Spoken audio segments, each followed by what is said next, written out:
വേണമെങ്കിൽ ഒരു വാർത്ത വന്ന് കേട്ടോളൂ. എന്ത് വാർത്ത? ഒരു കൗതുക വാർത്ത. നിങ്ങൾക്കായി ഞാൻ എന്റെ പുതിയൊരു എപ്പിസോഡാണത്. നിങ്ങൾ ഈ യൂട്യൂബിൽ സബ്സ്ക്രൈബ് ചെയ്യേണ്ടത് സബ്സ്ക്രൈബ് ചെയ്തിട്ട് ബെല്ലൈക്ക് വെക്കണം, ടിങ് ടിങ് അടിക്കണം. ഇതിപ്പോ സത്യത്തിൽ എന്താ സംഭവിച്ചത്? എനിക്ക് അങ്ങോട്ട് ക്ലിയർ ആയില്ല. അപ്പൊ അളിയൻ കാര്യമൊന്നും അറിഞ്ഞില്ലേ? ഇല്ല. എന്നാൽ ഇനി ഞാനത് പറയാം. മന്ത്രി വി ശിവൻകുട്ടിയെ പരിഹസിച്ച പ്രതിപക്ഷ നേതാവ് നിയമസഭയിൽ പറയാണ് സോണിയാഗാന്ധിയുടെ വീട് റെയ്ഡ് ചെയ്യണം. എന്റെ ഭയ ഞാനൊന്നും പറഞ്ഞിട്ടില്ല. മുതലാളി ഒരു പ്രാവശ്യം പറഞ്ഞിട്ടുണ്ട് ബോട്ടിൽ വെച്ച്.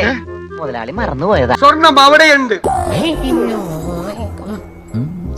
ഇത്രയും വിവരദോഷികളെ ഉൾക്കൊള്ളിച്ചിട്ടുള്ള ഇവർ അത്രക്കാരൊന്നും അല്ല. അവരെയല്ല, നിന്നെയാ പറഞ്ഞത്. ഇത്രയും വിവരദോഷികളെ ഉൾക്കൊള്ളിച്ചിട്ടുള്ള ഒരു മന്ത്രിസഭ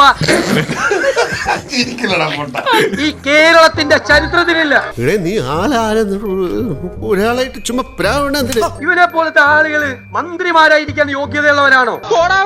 സാറേ ചുമ്മാ പറയുന്ന കേട്ടോ.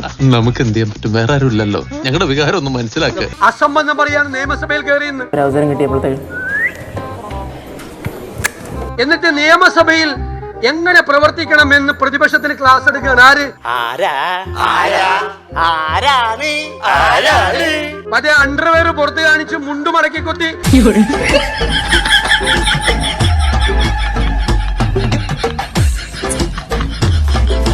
വെറുതെ കഴിഞ്ഞ ആഴ്ച നടന്ന കാര്യങ്ങൾ പറഞ്ഞു നാട്ടിക്കരുത്. നീ ഇതെങ്ങനെ ഒപ്പിച്ചു? ഡെസ്കിന്റെ മുമ്പിൽ കയറിയിരുന്ന് ഈ സാധനം മുഴുവൻ തല്ലി പൊളിച്ചെടുത്തനാണ്.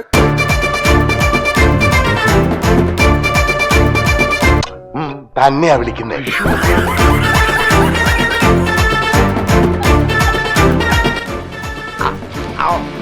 കണ്ണേക്കടി പൊന്നേറ്റ മറക്കണം ഈ കാവ്യക്കളത്.